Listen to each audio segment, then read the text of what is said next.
Hello and welcome to episode 5 of my podcast, Tom Sips into Conversation With. This episode I talked to Mia, who is on Instagram at made by Mia. Mia is fairly new to the world of knitting. She used to knit when she was younger, but kind of started her Instagram page during the kind of first lockdown. And I think I've followed her since kind of she started her page. It's someone I really wanted to talk to because I've seen her page grow quite a bit, and she does really cool knitting. This week has been relatively quiet. Joy and I did some pottery. She got me some pottery, like a hand dry clay pottery kit for my birthday. For my birthday? Yeah, for my birthday. But yeah, we've only just had a go at it, and that was really fun. I've made a wool pot to put my wool in to let it come out when I'm knitting, but I think it needs some patching up already. But it was the first time we've ever really had a go at doing anything like that. Would love to have a go at doing some more stuff. It is quite difficult trying to do it with the dog around, but we did a big walk and she was able to just rest upstairs while we had a go. Other things I've worked on this week is a list of all the projects that I kind of want to get done while I've got time. Turns out there's a lot of stuff I want to do, so watch out for a lot more content and things. I would love to get your input as well of what things you would like to see from me, and whether you would like to see Joy and I do a video. We've got a couple of ideas of things that we'd like to do. Cool. So in this episode we talk a little bit about Kirsty's Homemade Christmas, which is a show on Channel 4 in the UK. We talk about magic socks, because at the time of the recording this, I had just started knitting a pair, and I was kind of getting into it, and I was intrigued to know what other people thought about knitting the magic socks. On her Instagram, she makes these really cool knitted pumpkins around kind of autumn time, and I really want to talk to her about that.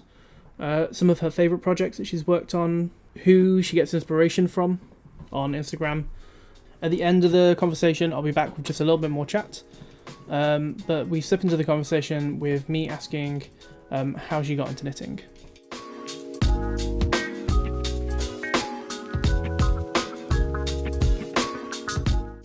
First time I knitted when I was 8, and my mum taught me to knit. And I only think I did it for a few months. There was a knitting club at school, and everyone was really into knitting.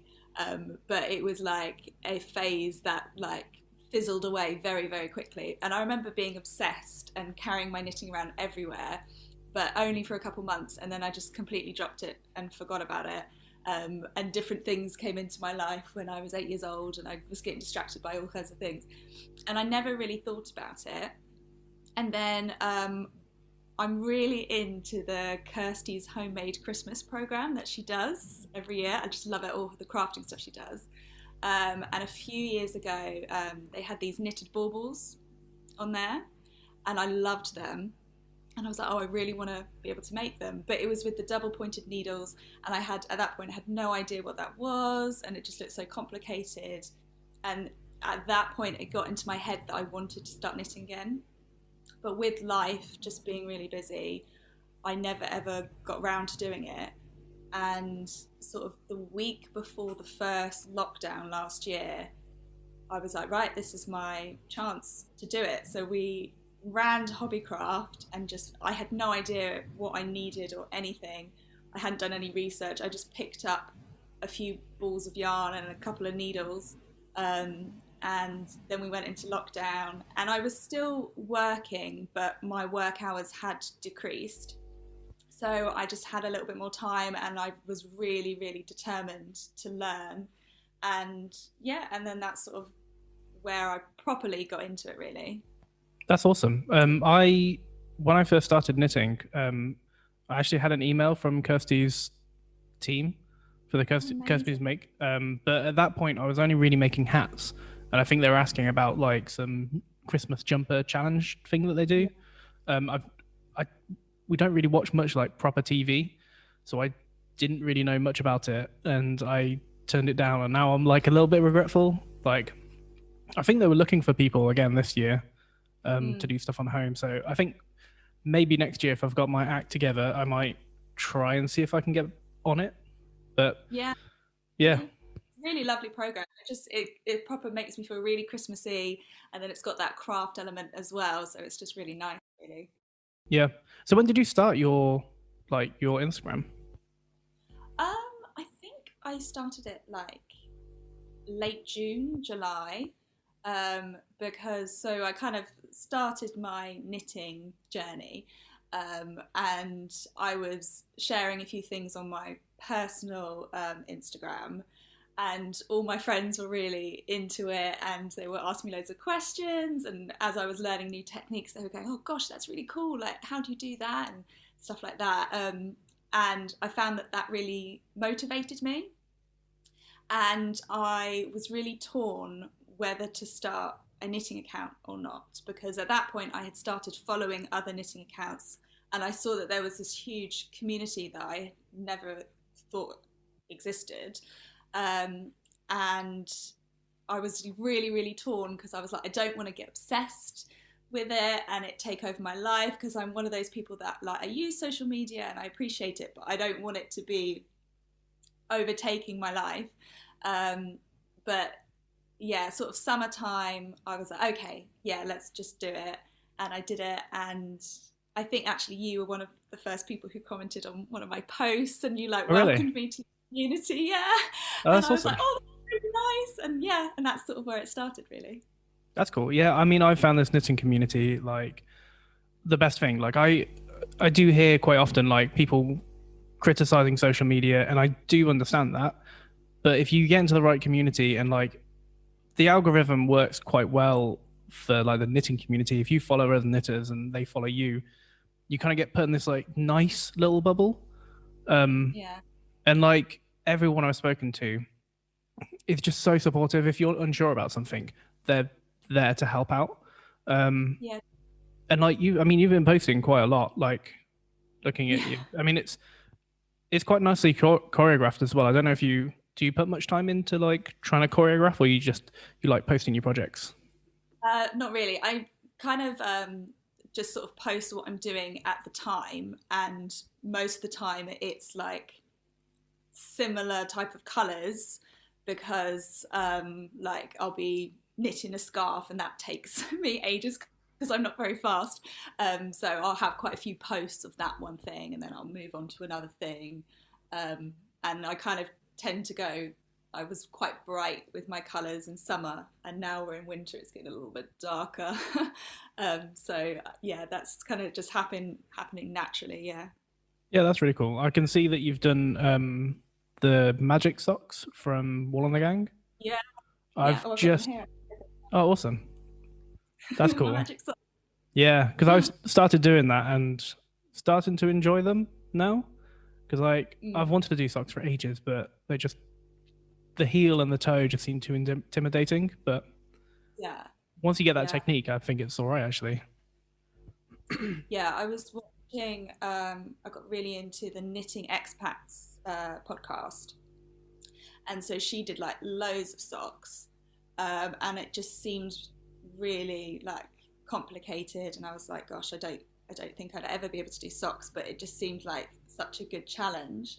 And I saw this kit on Wool and the Gang, and it was like it's for advanced knitters. And sometimes I just get really over ambitious, and I was like, yeah, yeah, I'll do it.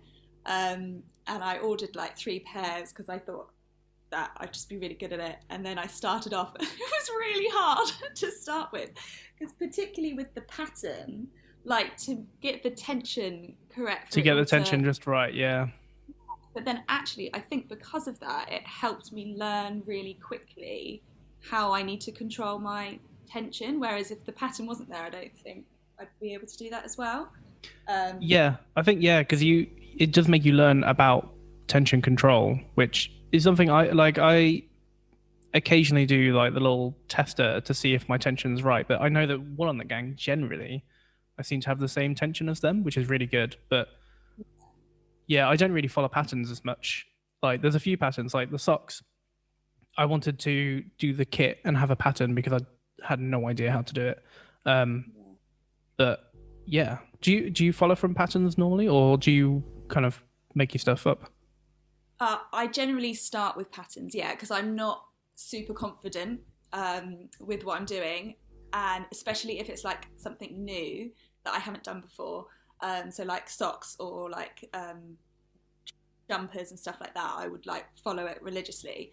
But then, like, if I've done it a couple times, I start getting a little bit creative and going, oh, actually, if I do it this way, that suits me better because I like doing that.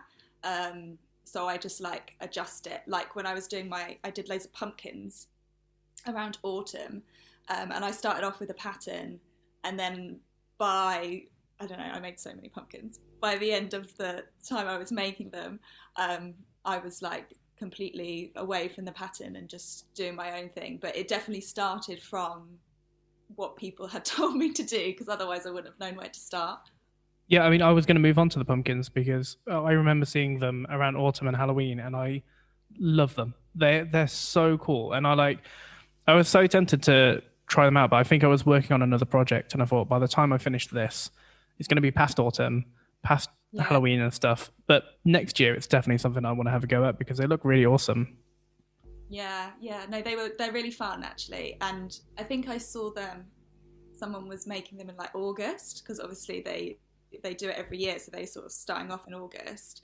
And yeah, I was like, oh my gosh, that's so cool. And then I was seeing loads and loads of them and just started experimenting with different patterns. And then there's actually so much scope to do so much with them and do different sizes and put cables in and stuff like that. And they're such a quick make as well. So they're just like really, really nice. Just you can make one up in like an evening, and then yeah, it's really nice. That's really cool. Did you put cinnamon sticks in them as well? Yeah, I put all sorts in them. Yeah, because I can Yeah, see some with like cinnamon sticks, and I think that would be like just really nice to yeah, have around the it house. smelled amazing, which was really nice and like really autumny feel as well. Yeah, or like literally twigs that I just found outside that just broke up and put in. Because some people like you can knit the stalk and put the Hmm. stalk in, or crochet the stalk. But I preferred the look of it when it actually had a physical stick in it. Um, so that part I couldn't find a pattern actually that actually had a stick in it. So I was sort of making that up a little bit. Yeah, I Um, mean, I think yeah, the stick works. I think it is kind of like nice and earthy, and because the colors you use as well are quite autumny as well. Have you wrote that up as a pattern or? um, no, I've got like some sort of random notes that I've made that hopefully next year when I do it again, I'll understand what those notes mean. The But I little think scribbles that you can work out, but probably not yeah, other people. hopefully, I mean, yeah, come October, I might have no idea what I was talking about. But I think maybe I should actually try and write that pattern up so that I genuinely know what I'm meant to be doing when I do Yeah, I think if you had an Etsy account, if you were selling the pattern, I think you would sell a lot of patterns. I know that I would probably buy it. it. Yeah, I've never written a pattern before. That is something that I want to do, but I'm just really intimidated by the idea of it at the moment. So I think at some point when I've got a chance, I'm going to sit down and sort of watch some tutorials on it and stuff, because I've seen like people have like written up blogs about it and stuff.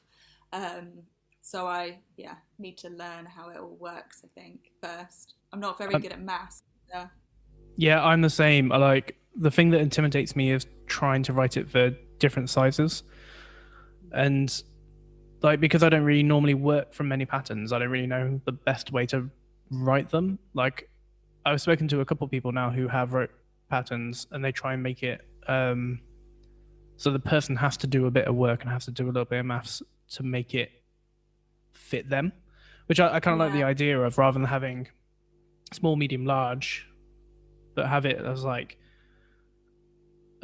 yeah, I really want to try and write patterns as well.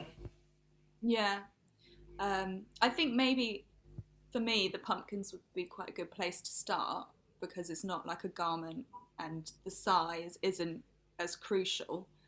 Um, so I guess if there's a little variation, it doesn't matter too much.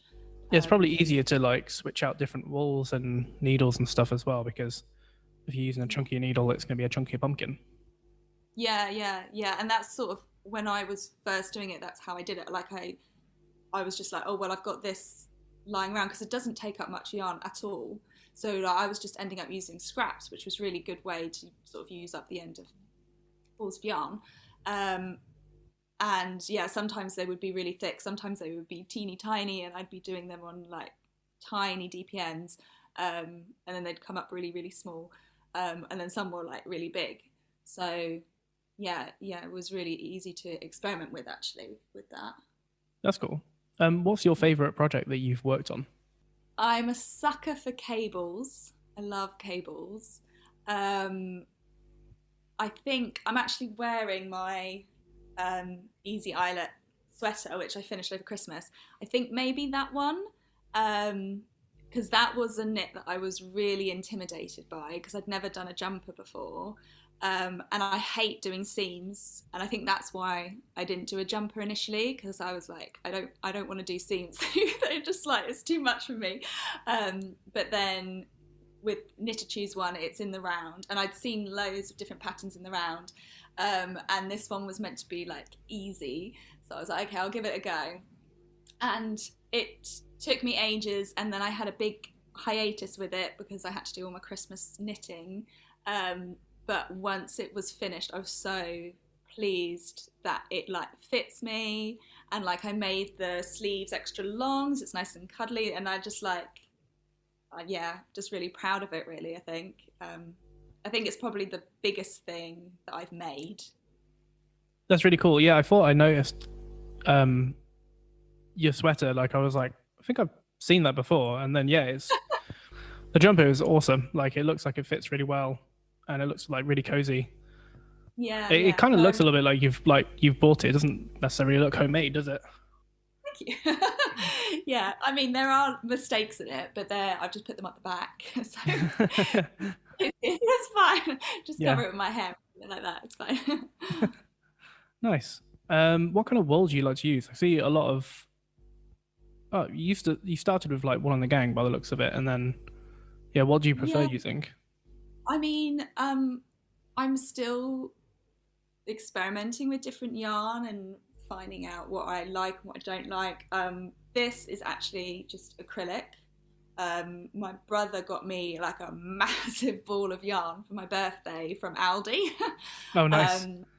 And I thought, oh, okay, well, as it's just like acrylic yarn, I'll use that to make the jumper, because I'd never done it before. And then if it all goes wrong, it doesn't matter. But yeah, I've used a lot of Wool and the Gang yarn. I really like their Feeling Good yarn, the alpaca and the merino. I've made hats from that, and it's just like so soft. And actually I used some scraps on a pumpkin or a couple of pumpkins, and they were like amazing. They were so like fluffy. So I really enjoyed that. Recently I tried out some of We Are Knitters stuff, and I used the baby wool, which is the baby alpaca, and that was amazing to work with. I did some hats with that, and it was just so soft, and the end result was so comfy. And I gave them as Christmas gifts actually, and people I gave them to still can't get over how soft and how nice they are to wear. So yeah, I really liked working with that as well. At the moment, I'm using the wool with Wool Gang, which is this one, which is nice and squishy, and I'm really enjoying using that as well. And I really like that it's like 100% recycled wool, which is like a really nice idea, I think. So yeah, really liking that yarn from Wool and the Gang as well. So I'm sort of all over the place. I don't have one favourite at the moment. That's cool. Yeah, I think I was astonished the difference of like I mean, I know Wool and the Gang and stuff is quite expensive, but the difference is astonishing from like really cheap wool. Like it feels like it knits up a lot quicker as well, which is cool. Yeah, and I really enjoy knitting with it as well. Like when it's really soft and just like you just want to touch it, you just want to knit with it. Found that a big difference as well. Yeah, I've just before lockdown we went over to Hobbycraft and I picked up some bits, but I'm now put off the wool from from Hobbycraft. There's some good stuff there, but Yeah, I'd rather spend a little bit more money and get like some nicer wool than cheap generic Yeah, yeah, stuff. yeah, yeah. I mean, like we've got a hobby craft really close to us, so it's really handy if I just want to do like just think, oh, okay, I'm just going to grab some stuff. So that's been really helpful. But yeah, when I'm like thinking of a project that is going to be a bit special, I'll like order it specially. I mean, I managed to get quite a lot of stuff in the Black Friday deals from both Wool and the Gang and We Are Knitters. And I got quite carried away. So I've got quite a lot of stuff stashed away that I can, I've got some projects planned for those. So I'll be using that for a little bit, I think. Nice. What do you do like when you are knitting? Do you like to listen to music, podcasts, TV? I'm definitely a TV knitter on the sofa because we watch quite a lot of TV in the evenings. And before I knitted, my brain gets so distracted when I'm watching TV. Like I like it. It's a really like good way just to like wind down in the evening. But I'd constantly just be on my phone, which I just hated. And then that sort of that kind of toxic social media thing sets in a little bit and it's not great. So instead now I'm knitting whilst watching TV. So actually I watch what's on TV a lot more because you're just kind of, once you get in the rhythm of it, you're just knitting. And yeah, so definitely TV knitter is what I am. Yeah, I'm the same. I think this is going to be repeated in a lot of podcasts, but I used to find it feel a little bit guilty. I don't know if guilty is the right word, but when I'm watching TV, I feel like it's a bit of waste of time if you're just sitting there watching it or whatever. But if you're knitting, you can feel creative and you're actually doing something while you're watching TV, so you don't have to feel bad about watching TV, which is what I quite like. Yeah, yeah, I do feel like I'm being productive if I'm just making my way through a project, even if it's just like a couple of rows a Mhm. night. And I do like associate knitting with sort of just like mentally unwinding and almost like meditation and stuff like that. So it kind of almost, I don't know if it is genuine, but it puts my brain in just like a better place. Yep, Even I if think it's so. 15 minutes, like I can just fit in. I just feel like, I feel like better about the world after I've done it. I've really noticed there was like a little section when we were kind of back to work and I was working a lot and didn't really get that much time to do any knitting, and I could definitely feel my head just like not calming down as much. So I think knitting is like a really, really good kind of meditative kind of form because you can just focus Yeah, on that for a moment and just like turn your brain off for like 5-10 yeah, minutes. yeah, it does, and it stops you checking emails and doing all that sort of stuff, and just lets you just escape a little bit, which is really nice, I think. Yeah, that's cool. Have you got any projects that you're working on or like wanting to do this year? Yeah, so at the moment I'm working on a massive cable scarf. I made a cable scarf for my best friend for her birthday. Um, and I just really liked the pattern and I really liked how it came out. So I thought I'm going to make it for myself because all like most of my knits I've given away. So now I'm trying to make some stuff for myself. And I don't actually have a scarf at the moment, so I'm making myself a scarf. Um, and I want to make another jumper. I've got loads of the Merry wool from We Are Knitters. So I'm going to make a sweater out of that, but I haven't got a pattern picked out. I've got a few that I'm thinking of, but I need to sit down and figure out exactly which one I want to do. It's like I really like grey colour, so that will be nice. Um, Other than that, I really want to try colour work as well. I've never tried colour work stuff, so I want to kind of try out a bit of that. I don't really know like what projects I want to do with that, maybe some hats or something, but I want to kind of get a bit more experience in that so that like Christmas next year I could maybe make a jumper with a bit of colour work incorporated in it. But I've never really done it before, so that's something I need to sort of sit down and put a few hours in learning how to do that properly. That's cool. Nice. What work do you do? Are you a student or I'm actually a teacher. are you a teacher? I'm Nice. Yeah, I'm a dance teacher actually, specifically. So I teach like in a college during the day, and then in the evenings I work in like a local vocational dance school. Um, so my life is pretty full on. Yeah, I can imagine. So yeah, so knitting is sort of, it makes me stop, which because my job is so active, it's quite nice to force yourself to stop sometimes. So yeah, it's nice. Cool. So were you just always into dancing, and then just you decided to be a teacher? And Yeah, I mean, like I've danced since I was like 3, and then I went off and trained at a dance school in London, and I got a degree whilst I was there in dance. And I did a bit of professional work, did a bit of choreography, and then I decided to get into teaching. So I took my dance teaching qualifications, and then now I teach full time as a dance teacher. that's awesome. Yeah, yeah. Nice. How are you finding it with kind of the lockdown situation? Are you having to do classes online or? Yeah, so we've had lots of different phases of what we could and couldn't do. So, like, at the moment, we are completely online. So, we're using Zoom for my evening classes, and we're using Microsoft Teams for my in the day college stuff. And we did have a period where we could be in the studio before Christmas, and we had to social distance and just lots of cleaning and sort of stuff like that, and just being really conscious. So we had to really change our practice. So it's kind of constantly adapting. But I think for a lot of my students, it's their sort of outlet, and it helps with, it's their way of creatively helping with their mental health and stuff like that. And I mean, it's just like exercise is so good for you, isn't it? Especially Mhm. like when you're stuck at home. Yeah.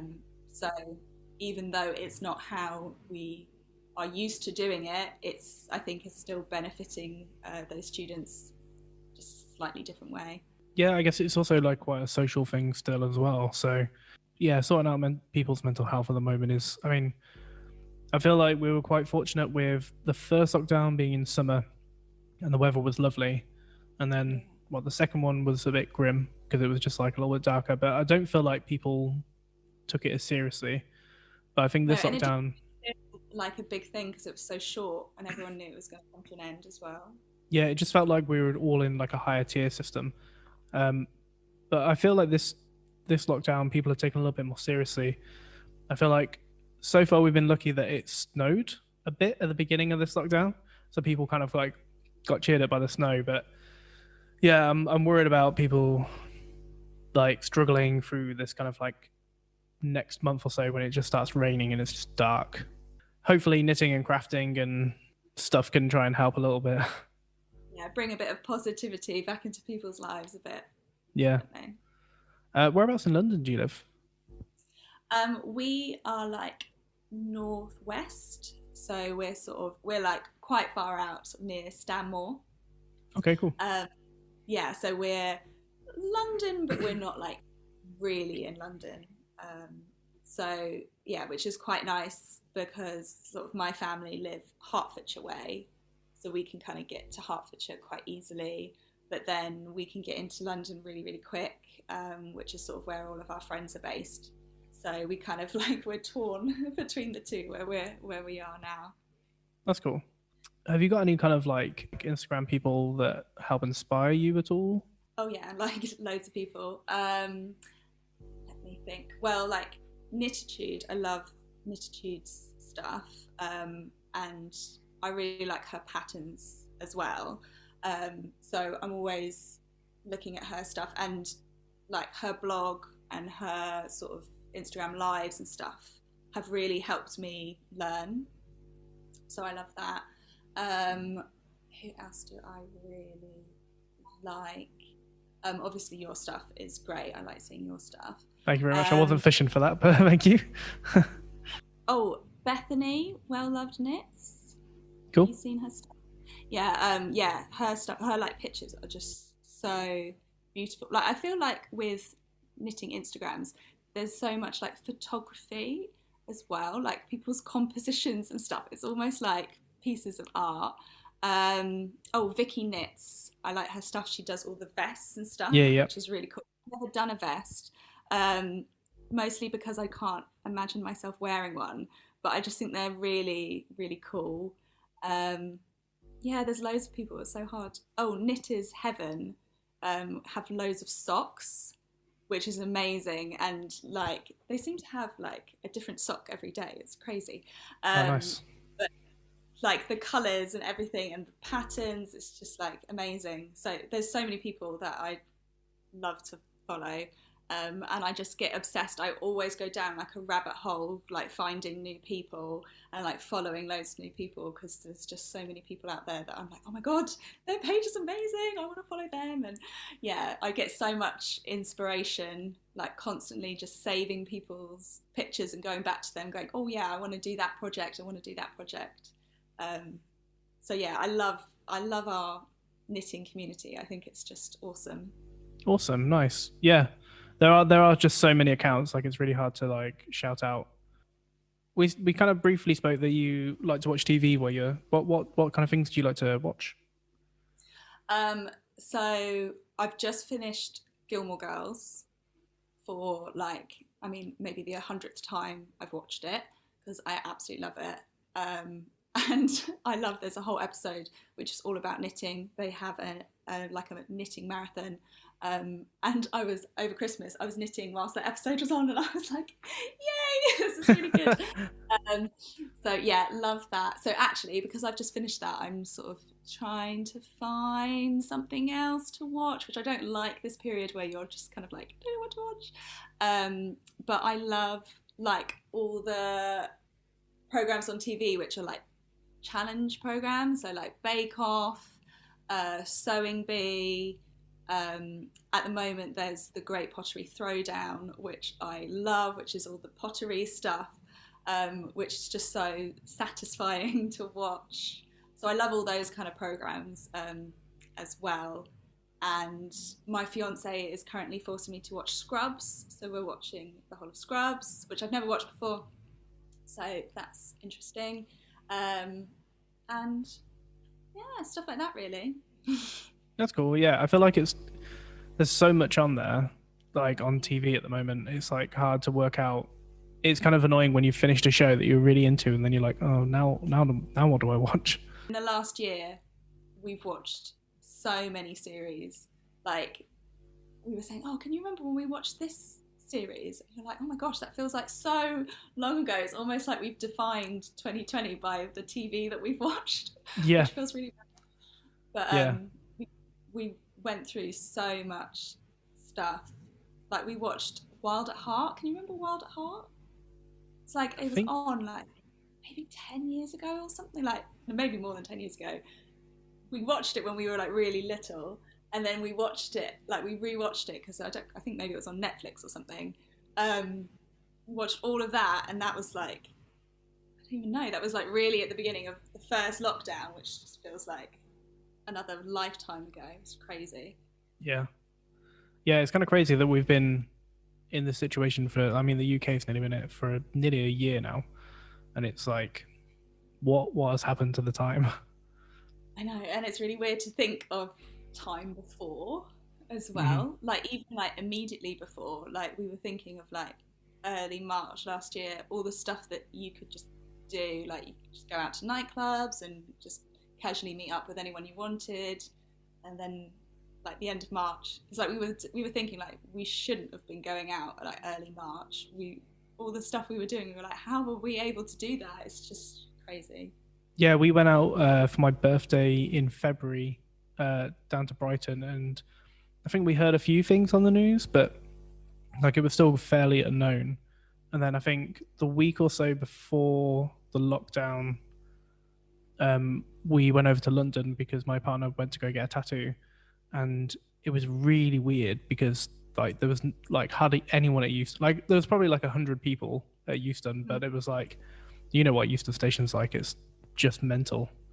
Yeah. Um, yeah, we have flashbacks every now and again of like the week or so leading up to it, and then Yeah, such a weird. And like when we first went into it, I definitely was completely in denial and thought, oh, it'll be 3 weeks, we'll be back, it'll be fine. Because like as a dance teacher, we had loads of shows booked in, and especially for the college stuff, their shows are tied to their assessments.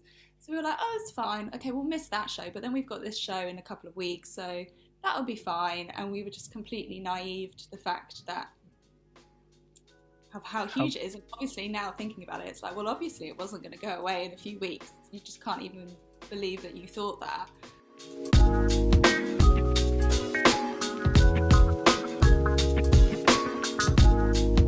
Thank you very much, Mia, for being on the podcast. I really hope you enjoyed this episode.